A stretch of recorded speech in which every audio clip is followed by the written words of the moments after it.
Hello, मराठीयन्स किचनमध्ये आज आपण बघणार आहोत रेस्टॉरंट स्टाईल चिकन बुना मसालाची रेसिपी। एकदम सोपी पद्धत वापरलेली आहे, पण चव एकदम भन्नाट आहे। तुम्ही पण ही रेसिपी नक्की ट्राय करून पहा। आणि चला तर मग आपल्या आजच्या या सुपर टेस्टी रेसिपीला सुरुवात करूया। सगळ्यात आधी इथे मी कुकरमध्ये 3 पळी तेल टाकले। यामध्ये आता आपल्याला 7 ते 8 लवंगा, 9 ते 10 मिरे, 3 हिरवी विलायची, 2 काळी विलायची, 6 जिरे, दालचिनी आणि तेजपत्ता हे खडे मसाले टाकायचे। मसाले छान तडतडल्यानंतर यामध्ये 4 मोठे कांदे बारीक चिरून घेतलेले आहेत, ते यामध्ये आपल्याला व्यवस्थित परतवून घ्यायचे। चिकन बुना मसाला परतवताना इथे आपल्याला कांदा परतवण्याची एक खास ट्रिक वापरायची आहे। कांदा आपल्याला मोठ्या आचेवर 5 ते 7 मिनिटे परतवून घ्यायचा आहे। कांदा परतवून झाल्यानंतर तो थोडासा लालसर झाल्यानंतर इथे आपल्याला गॅसची फ्लेम लो करायची आहे आणि लो फ्लेमवर आपल्याला हा चॉकलेटी कलरचा होऊस्तर परतवून घ्यायचा आहे। कांदा जितका छान परतला जाईल तितकी छान या ग्रेव्हीची टेस्ट लागते। तुम्ही पाहू शकता एकदम व्यवस्थित आता हा कांदा परतवून झालेला आहे। आता इथे आपल्याला 2 मोठे टोमॅटो बारीक चिरून घेतलेले आहेत, ते यामध्ये टाकायचे आहेत। तुम्हाला जर यामध्ये टोमॅटोची प्युरी टाकायची असेल तर ती सुद्धा तुम्ही टाकू शकता। टोमॅटो सुद्धा आपल्याला इथे 4 ते 5 मिनिटे व्यवस्थित परतवून घ्यायचा आहे। तुम्ही पाहू शकता टोमॅटो एकदम व्यवस्थित परतला गेला आहे। आता यामध्ये आपल्याला अर्धा किलो चिकनचे पीस टाकायचे आणि चिकन यामध्ये टाकल्यानंतर हे सुद्धा आपल्याला या मसाल्यांमध्ये 5 ते 7 मिनिटे व्यवस्थित परतवून घ्यायचे आहे। यामध्ये चवीनुसार मीठ टाकायचे आणि चिकन आपल्याला परतवून घ्यायचे। 7 ते 8 मिनिटे हे चिकन या मसाल्यांमध्ये परतवून घ्यायचे। आता यामध्ये आपल्याला काही मसाले ॲड करायचे आहेत। इथे मी अर्धा चमचा हळद, 2 चमचे लाल मिरची पावडर,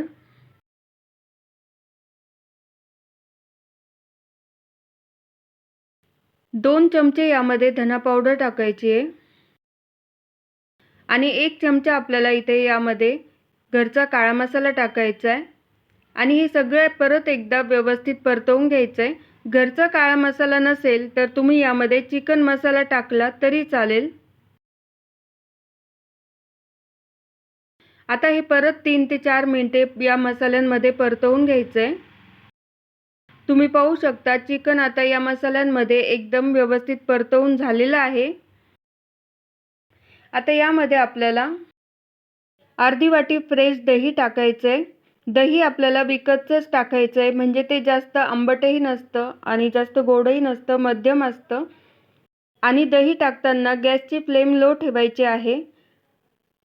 आता हे सगळं व्यवस्थित मिक्स करून घ्यायचं आहे। 2 मिनिटे व्यवस्थित परतवून घेतल्यानंतर यामध्ये आलं लसूणची पेस्ट टाकायची आहे आणि ती सुद्धा यामध्ये मिक्स करून घ्यायची आहे।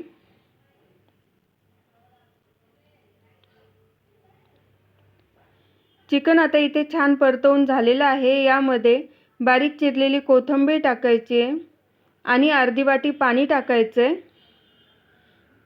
परत एकदा व्यवस्थित मिक्स करून घ्यायचं आहे। व्यवस्थित मिक्स करून झाल्यानंतर यावर आपल्याला झाकण ठेवायचं आहे आणि 2 ते 3 मिनिटे आपल्याला हे असंच वाफवून घ्यायचं आहे। वाफवून घेतल्यामुळे याला थोडंसं पाणी अजून सुटतं आणि नंतर आपण याला कुकरला झाकण लावलं आणि शिट्या करून घेतल्या की ते खाली डागत नाही। तुम्ही पाहू शकता 2 मिनिटांमध्ये याला छान अशी ग्रेव्ही तयार झालेली आहे। आता या स्टेजला आपल्याला कुकरचं झाकण लावायचं आहे आणि 2 कुकरच्या शिट्या करून घ्यायच्या आहेत।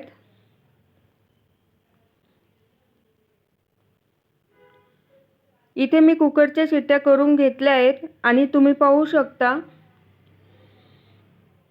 एकदम मस्त चिकन बुना मसाला रेस्टॉरंट स्टाईल तयार आहे। याला ग्रेव्ही पण छान तयार झालेली आहे आणि ते खायलाही खूप मस्त झालेलं आहे।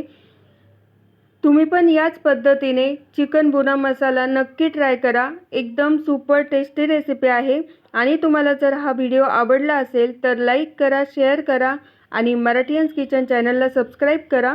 बेल आयकॉनवर क्लिक करा म्हणजे माझ्या येणाऱ्या नवीन व्हिडिओच्या नोटिफिकेशन्स तुम्हाला मिळतील।